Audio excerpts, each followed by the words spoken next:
갈릴리 호수를 지나가면서 큰 광풍을 만났다고 지난주에 함께 나눴죠. 정말 죽을 고생을 하면서 이 호수를 가로질러서 이제 반대편 땅 거라사 땅에 이르렀습니다. 거라사는 데가볼리 지방의 한 마을입니다. 데가볼리라고 하는 말은 앞에 데가라고 하는 말은 데카, 열이라고 하는 의미고요.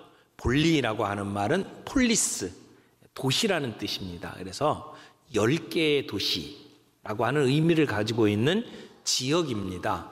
이것이 원래 유대 사람들 땅이었는데 이곳을 알렉산더가 점령을 하고 나서 그곳에 헬라식 도시로 10개의 도시를 지었습니다. 그래서 이 10개의 도시를 묶어서 데가볼리라고 부른 거죠.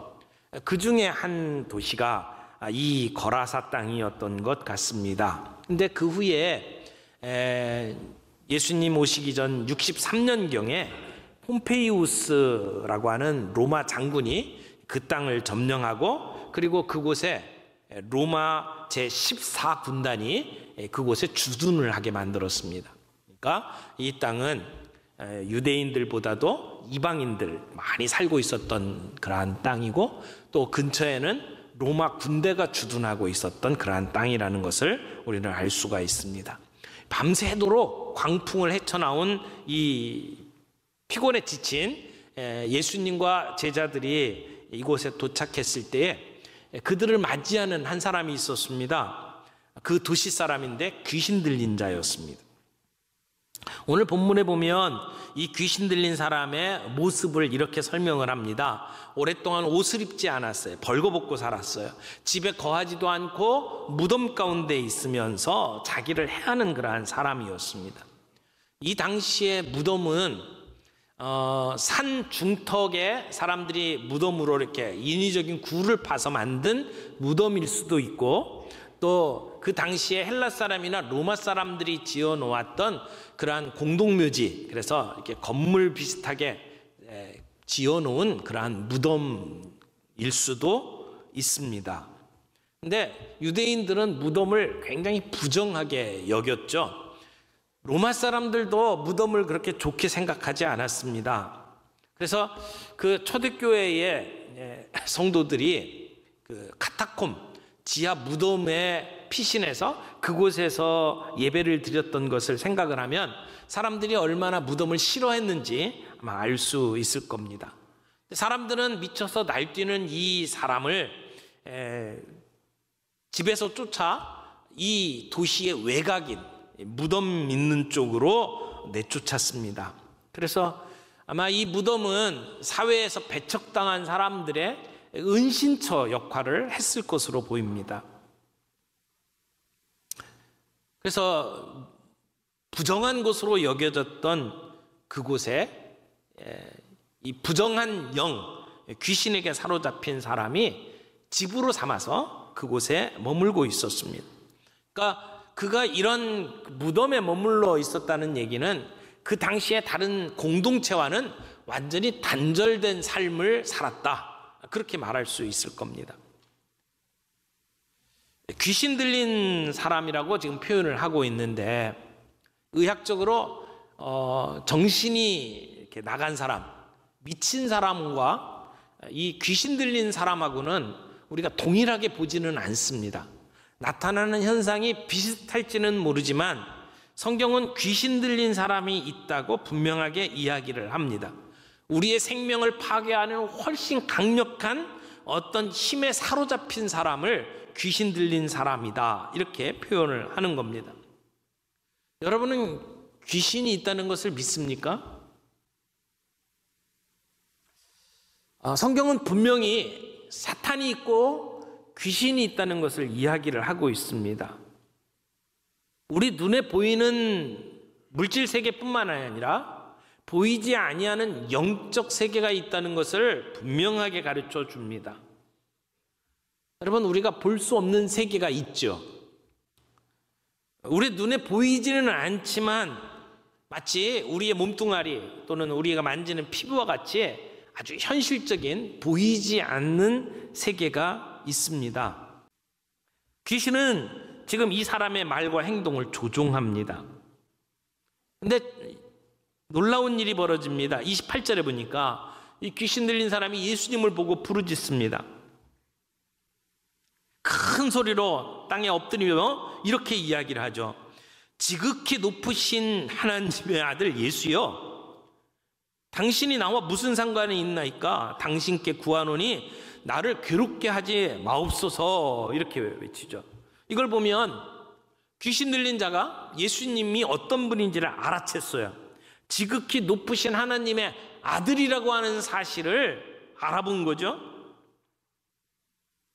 귀신들은 예수의 이름을 알 뿐만 아니라 그분의 초자연적인 능력을 알고 있습니다. 그래서 다른 사람들은 예수님이 누군지 잘 알지 못하는데도 불구하고 귀신 들린 자는 예수님이 누군지를 알고 그 땅에 엎드린 거죠. 그러나 분명한 것은 예수님은 그의 증언을 받기를 원하지는 않으셨어요.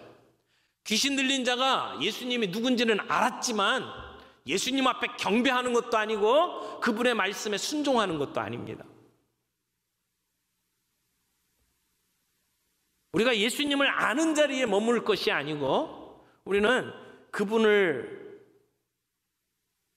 숭배하며 그분이 하시는 말씀 앞에 순종하는 자까지가 될 필요가 있습니다.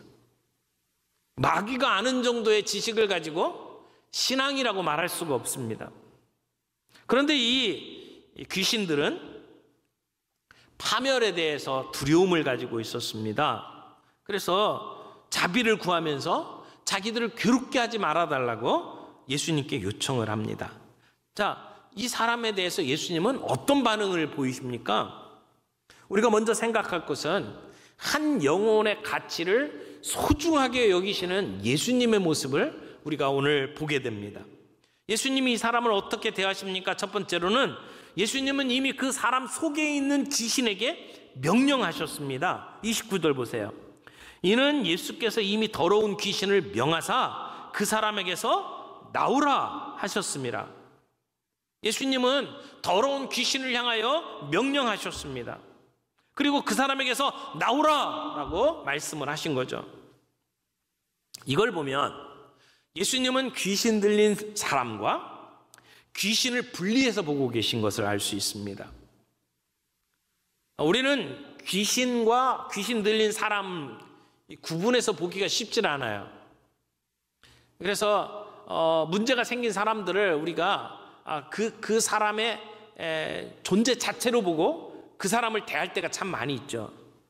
그러나 예수님은 지금 귀신 들린 사람과 귀신을 분리해서 귀신을 향해서 명령하고 있습니다.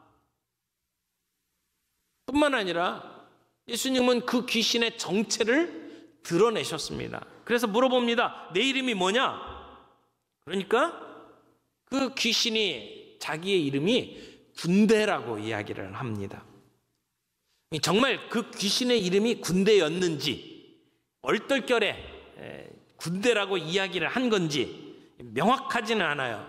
그러나 군대라고 하는 이름으로 우리가 알 수 있는 것은 많은 귀신이 들어갔다는 사실입니다. 막달라 마리아가 7 귀신이 들렸다가 고침을 받았잖아요. 근데 여기는 군대라고 이야기를 했어요. 그 당시에 로마의 사단 병력이 한 사단에 6,000명 정도 숫자입니다. 그러니까 굉장히 많은 숫자를 표현하는 말이에요. 그렇다고 해서 지금 이 사람 안에 들어가 있는 귀신이 6,000명이라고 해야 되는지 말이라고 해야 되는지 잘 모르겠는데 어쨌든 많은 숫자가 그 안에 들어가 있다는 것을 표현하는 말이에요. 많은 숫자의 귀신에 사로잡혔다라고 하면 그의 삶이 얼마나 피폐한지 우리는 상상할 수 있을 겁니다. 귀신의 막대한 숫자는 예수님으로 하여금 겁먹고 물러서게 만드는 게 아니었어요. 예수님의 능력이 얼마나 큰지를 보여주는 숫자였습니다. 하나님을 떠난 인간들은 사탄의 노예가 되어서 비참하게 살아갑니다. 우리는 그런 사탄의 영향력에 있는 것을 인정하고 싶지 않지만 우리가 하나님의 영의 지배에서 벗어나면 우리는 그런 사탄의 지배하에 살 수밖에 없습니다. 우리의 삶 속에서 이런 귀신의 정체를 드러내면 귀신은 더 이상 우리 가운데 역사할 수가 없습니다. 예수님을 만나는 순간 그 귀신 들린 사람의 인생이 바뀌었습니다. 귀신들이 그때까지 그 사람을 지배하고 그가 살아가는 삶의 모습 때문에 주변에 있는 모든 사람들이 공포에 떨었습니다. 그러나 예수님을 만나자 귀신들이 떨었습니다. 그리고 그 귀신들은 예수님의 능력을 알아봤습니다. 예수님이 그들보다 능력이 있다는 것을 깨닫고 자기들을 무저갱으로 보내지 말고 저 돼지떼에 보내달라고 간청을 합니다. 무저갱이라고 하는 말은 밑바닥이 보이지 않을 정도의 큰 구렁텅이를 가리키는 말입니다. 근데 구약에서는 이 무저갱이 죽은 자들이 가는 것으로 언급이 돼 있어요. 요한계시록을 보게 되면 불의한 자들이 죽으면 거기서 최후 심판을 기다린다 이렇게 보여줍니다. 근데 이 귀신들이 자기를 무저갱으로 들어가게 하지 말아달라고 이야기하는 것은 자기들을 파멸시키지 말아달라고 하는 간구라고 생각을 합니다. 그런데 마침 그곳에 돼지떼들이 있는 것을 보고 그 돼지떼에게 들어가게 해달라고 요청을 하니까 예수님은 그들의 요청을 허락하시죠. 예수님은 영적인 세력들, 이런 귀신들을 다스릴 수 있는 능력을 가지고 있는 분입니다. 그래서 그들의 요청을 받아주셔서 돼지떼에 들어가도록 만들었어요. 오늘 본문에는 돼지떼가 몇 마리인지 명확하게 나오지는 않습니다만 마가복음 5장 13절에 보게 되면 동일한 사건을 이야기를 하는데 거기에는 그 돼지떼가 2,000마리였다라고 소개를 하고 있습니다.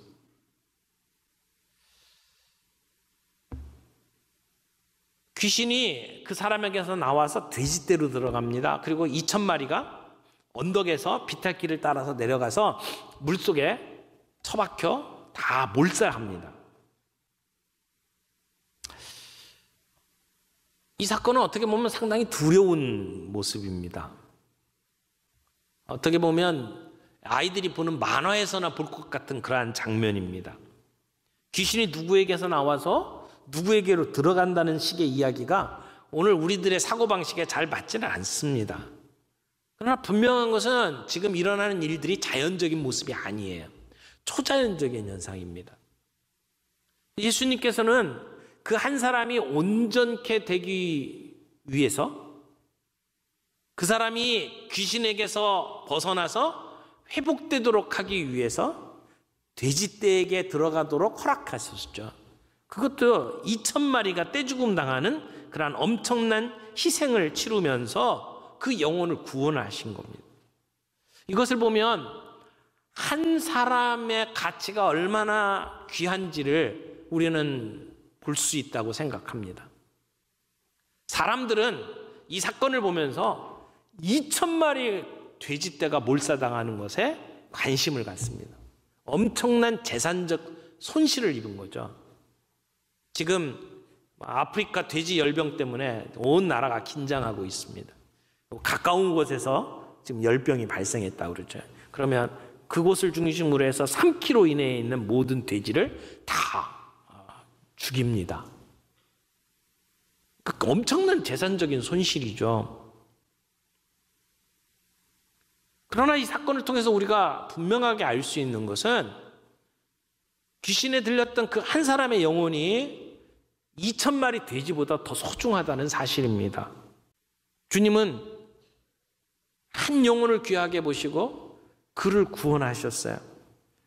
우리가 세 번째로 생각해 볼 수 있는 것은 이 한 사람입니다. 회복되어서 제자로 살아가게 되는 한 사람. 38절을 보세요. 귀신 나간 사람이 함께 있기를 구하였으나 이 사람은 예수님과 함께 있기를 구했답니다. 함께 있기를 구하는 것은 예수님의 제자가 되기를 원하는 것을 말하는 거죠. 막달라 마리아가 예수님으로부터 고침을 받은 다음에 예수님을 따라다녔습니다. 예수님의 제자는 단지 12명의 남자 제자뿐만이 아니라 예수님의 뒤에서 예수님을 도왔던 다른 여제자들도 있었던 것을 우리는 압니다. 그래서 예수님이 하시는 일들을 뒤에서 돕고 또 필요한 물질을 대고 했던 일들을 보게 되죠. 그래서 이 사람도 예수님과 함께 그렇게 있기를 원했지만 예수님은 그를 받아주지 않으셨어요. 왜 그랬을까요? 예수님이 그 사람 자체를 거절한 게 아닙니다. 그 다음 이야기를 보면 예수님은 그 사람을 향한 다른 계획이 있었던 것 같습니다. 지금 예수님의 제자들은 다 유대인들이었죠. 근데 지금 이방인 사람이 제자가 되겠다고 지금 요청을 하는 거거든요. 아마 여러 면에 있어서 불편한 것들이 있었을지 모릅니다.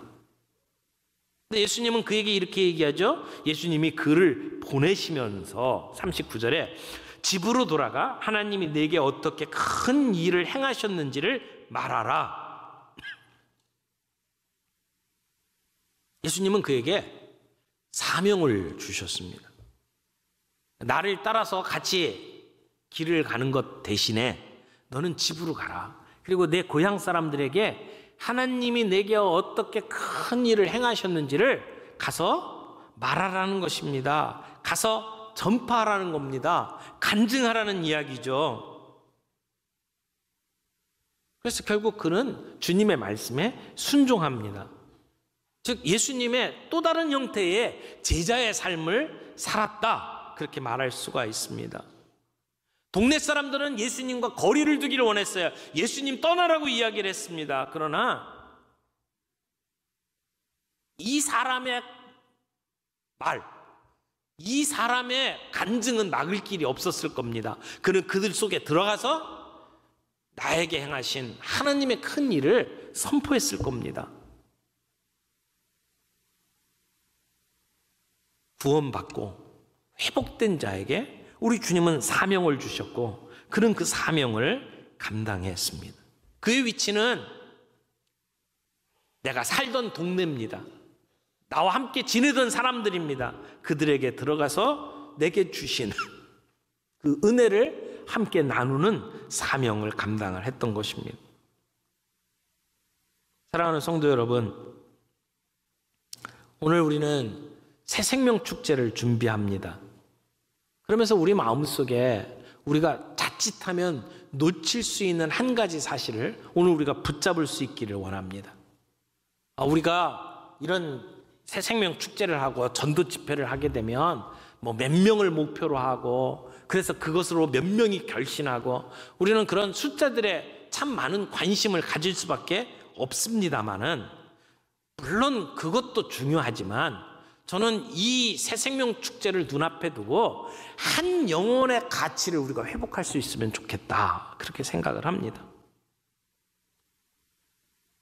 우리가 교회를 키우기 위해서, 교회 성장을 위해서 전도하는 것이 아니라 한 영혼의 가치를 소중하게 여겨서 그들에게 예수님을 소개하고 그들에게 정말 복음을 드러내는 일들을 감당할 수 있으면 좋겠다, 이런 생각이 듭니다. 제가 한번 설교하다가 그 미우라 아야코에 대한 이야기를 한 적이 있을 겁니다. 제가 일본 그 제자훈련 사역 때문에 종종 일본에 갑니다만은 이 삿포로 지역에 가게 되면 아사히가와라고 하는 그 도시가 있어요. 그 도시에 미우라 아야코 문학기념관이라고 하는 조그만 그 박물관이 있습니다. 제가 그 지역에 가면 꼭 그곳을 거쳐 가긴 하는데 그곳에 갈 때마다 그 미우라 아야코의 이야기를 이렇게 듣습니다. 지난번에는 갔을 때 그 남편 되시는 분, 나이가 많으신데 그분 만나서 함께 이야기하는 시간을 가지기도 했습니다. 근데 미우라 아야코가 어떻게 해서 예수님을 믿었는지 아십니까? 그가 폐병 환자였습니다. 생사의 갈림길에서 정말 각혈을 하면서 언제 죽을지 모르는 그 사람을 한 청년이 찾아갑니다. 그래서 예수님의 이야기를 합니다. 여러분, 지금 죽어가고 있는 그 영혼, 그게 무슨 가치가 있겠습니까? 동정하고 그냥 지나가 버리면 끝나는 사람 아닙니까? 그런데 그를 찾아와서 그에게 예수님을 소개합니다. 예수 믿으십시오. 예수님 믿으면 이 모든 고통에서 벗어나서 영원한 하늘의 축복을 누리게 될 것입니다. 라고 예수님을 소개했습니다. 그 청년이 이 죽어가고 있는 여자가 온 일본 열도를 후끈 달게 만드는 놀라운 작가가 될 거라고 미리 내다봤겠습니까? 아마 그런 생각 꿈에도 못했을 겁니다. 그저 죽어가고 있는 한 영혼이 불쌍해서 그를 찾아가 복음을 전한 겁니다. 근데 그가 회복되고 그가 자기의 삶의 이야기를 소설로 쓴 겁니다. 그래서 길은 여기에 또는 빙점 이런 책들을 통해서 많은 일본인들을 감동시킨 작가가 되었습니다. 여러분, 많은 것, 큰 것, 위대한 것이 아니라 한 영혼의 가치를 아는 것이 정말 중요하다고 생각해요. 테레사 수녀가 언젠가 그런 얘기를 했습니다. 여러분, 테레사 수녀가 했던 일들을 보면 126개국에 한 600여 곳 이상의 그런 자선센터를, 사랑의 집을 만들고 그리고 많은 사람들을 도왔습니다. 극빈자, 병자, 고아, 그리고 노인들을 이렇게 먹여 살리면서 정말 위대한 일을 했어요. 그래서 노벨상을 받았지 않습니까? 근데 그런 조직들을 이끌어가는 사람이라면 우리의 마음속에 야, 정말 그 여자 대단한 사람이다. 정말 대단한 전략가고 정말 대단한 어떤 사업가 같은 사람이다. 이런 생각이 들었을 것 같아요. 근데 그의 얘기를 한번 들어보세요. 이런 얘기를 했어요. 나의 임무가 대중을 돌보는 것이라고 생각해 본 적은 전혀 없습니다. 나는 한 개인을 돌보고 있습니다. 나는 단 한 번에 한 사람밖에 사랑할 줄 모릅니다. 나는 한 번에 한 사람밖에 거둘 줄을 모릅니다. 단 한 사람. 당신도 내가 하듯 그렇게 한번 시작해 보세요. 나는 단 한 사람만 인도합니다. 만일 그렇지 않았다면 지금까지 42,000명이 넘는 사람을 인도하지 못했을 겁니다. 내가 한 모든 일은 바다에 물 한 방울 보탠 것에 지나지 않습니다. 그렇지만 내가 물 한 방울 보태지 않는다면 바다는 물 한 방울이 모자랄 것입니다. 당신의 가정, 당신이 다니는 교회 마찬가지입니다. 단 하나에서부터 시작하십시오. 여러분, 이번 새생명 축제를 눈앞에 두고 하나에 관심을 갖는 저와 여러분들이 되기를 바랍니다. 얼마나 많은 사람을 전도하느냐, 그래서 어떤 열매를 맺느냐, 그거보다도 한 영혼이 천하보다 귀하다고 하신 그 주님의 눈을 가지고 내 주변에 복음을 모르고 죽어가고 있는 영혼을 바라볼 수 있는 눈이 저와 여러분에게 있기를 바랍니다. 그 눈을 가지고 우리가 다가가면 분명히 놀라운 일들을 우리를 통해서 이루실 것이라고 믿습니다. 우리가 어떤 희생을 치르든 어떤 비용을 들이든 어떻게 섬기든 한 영혼을 불쌍히 여기고 귀하게 여기는 그 가치관을 가지고 이번 새생명 축제를 준비하는 저와 여러분들이 되기를 원합니다.